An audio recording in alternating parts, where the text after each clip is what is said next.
Très bonne nouvelle pour certains consommateurs, donc, puisque Volvo, le EX30, mais je pense que ça arrive malheureusement un petit peu trop tard, donc arrive en Belgique. Donc Volvo fait partie du groupe de Geely, donc le chinois, et d'ailleurs ce Volvo EX30 partage donc la même plateforme, les mêmes moteurs, en fait pratiquement la totalité de la Smart. D'ailleurs, petit aparté, la Smart ne se vend pas très bien, malgré que je trouve que la Smart est beaucoup plus intéressante en termes de rapport qualité-prix. Même les intérieurs de la Volvo, on pourra en parler dans cette vidéo X30, je ne veux pas qu'elle dure 20 minutes, cette vidéo 10 minutes, mais l'intérieur, ça fait vraiment cheap. Ceux qui la connaissent par exemple, donc, et c'est pour ça aussi que je pense qu'elle se vend pas, les plastiques, en fait, c'est du plastique recyclé, mais je sais pas pourquoi ils ont voulu faire des petites incrustations. Moi, ça me fait penser, en fait, un petit peu aux piscines, tu vois, donc les fonds des piscines et tout. Je trouve que ça fait vraiment pas joli, et alors ils ont voulu refaire un petit peu à la Tesla, donc un véhicule très dépouillé, sauf qu'il est très cher. Donc de mémoire d'ailleurs, je me demande de Chine, venant de Chine, il était aux alentours des 37 000 euros. Bref, le prix commence à 19 000. En Allemagne, il n'y a pas d'aide. En Belgique, il n'y en a plus. Je ne sais même pas dans certains pays s'il y en a encore, en Angleterre, etc. Donc il n'y a que en France, sauf que les bonus de 7 000, c'est fini. Ça va de 2 à 4 000 euros. Donc ils arrivent un petit peu trop tard, un peu après la bataille. Donc le but à la base de faire dans l'usine donc historique de Volvo, en Belgique, c'était de pouvoir bénéficier donc des bonus. Le seul avantage que ça va pouvoir avoir, c'est qu'on est en 2025, peut-être qu'en 2026, l'Union européenne fera un bonus donc au niveau de l'Europe et éventuellement assez conséquent, permettant à un groupe comme Volvo donc de pouvoir en bénéficier. Donc concrètement, Volvo arrive vraiment absolument trop en retard. Donc, par rapport à la bataille. Donc, encore une fois, c'est derrière le constructeur Geely avec une plateforme tout électrique. Le véhicule est quand même lourd.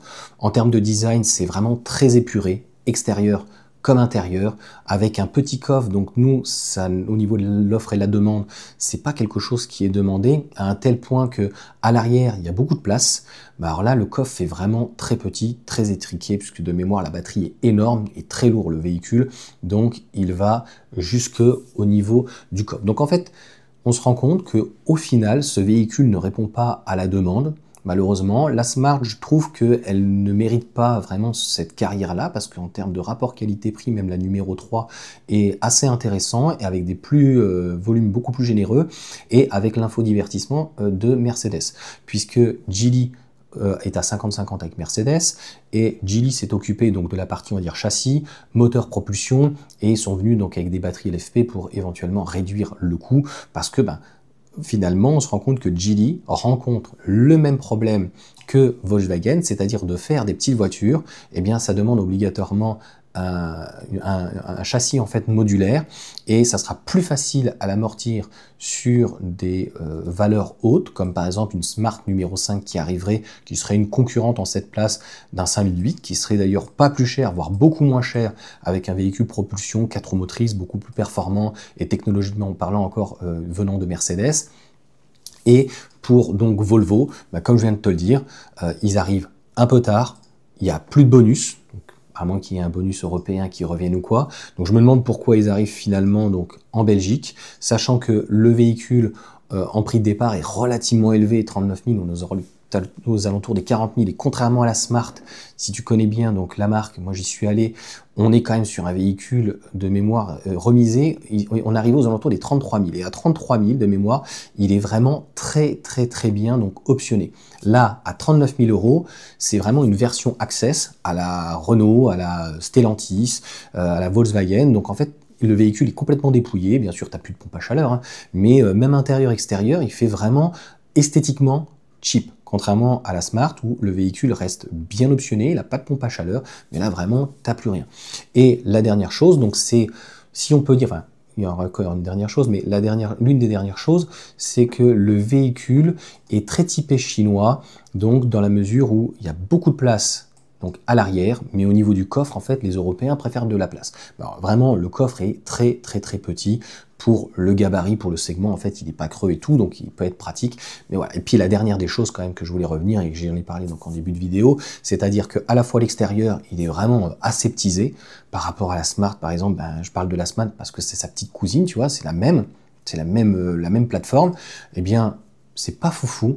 Et à l'intérieur, je te dis, c'est ils t'ont vendu ça un petit peu, on va dire, limite à la suédoise, mais suédois très très très low cost, tu vois, donc que ça soit au niveau des cuirs, et encore une fois, très Volkswagen et très Renault ou le groupe Stellantis éventuellement sur certaines choses, très allemand, c'est-à-dire énormément d'options, énormément, enfin rien de série, et énormément donc de finition.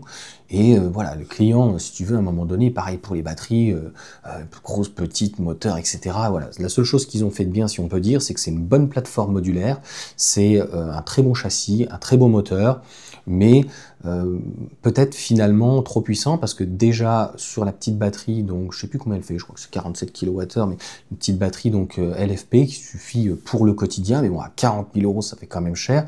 Eh bien en propulsion on est à 5 secondes 7. Moi je trouve ça super, on a un véhicule extrêmement dynamique, mais est-ce que pour une compacte on n'avait pas besoin donc d'avoir un véhicule donc un peu plus raisonnable, on va dire, sur les puissances et sur le poids, et d'avoir en tout cas un véhicule qui soit un petit peu plus dynamique. Et c'est pour, à mon avis, toutes ces raisons que Volkswagen a fait, Volvo aussi, donc, a fait cette erreur. Donc il faudra voir, puisque Smart a proposé un véhicule un peu plus grand, donc typé un peu plus coupé, donc 4,40 m, et puis proposer donc une variante, bien sûr, donc il va y avoir les EX40, etc. Mais quand tu regardes Volvo, ils sont très chers en achat, peu de remises, je te dis peu de choses, donc tout est en option. Et puis leur véhicule, ça vaut vraiment pour toute la gamme. Tu regardes le EX90, c'est vraiment très très très élevé, ça fait très premium, mais voilà, même au niveau des charges, c'est pas moyen, hein, c'est quand même plutôt bon, mais il y a à mon sens des améliorations à faire, et c'est pour ça que pour le même prix, même des fois moins cher, à mon sens, bah, si on veut un véhicule comme ça, autant en tout cas prendre une Smart, que ça soit une numéro 1 ou une numéro 3. Allez, sur ce, ciao à tous.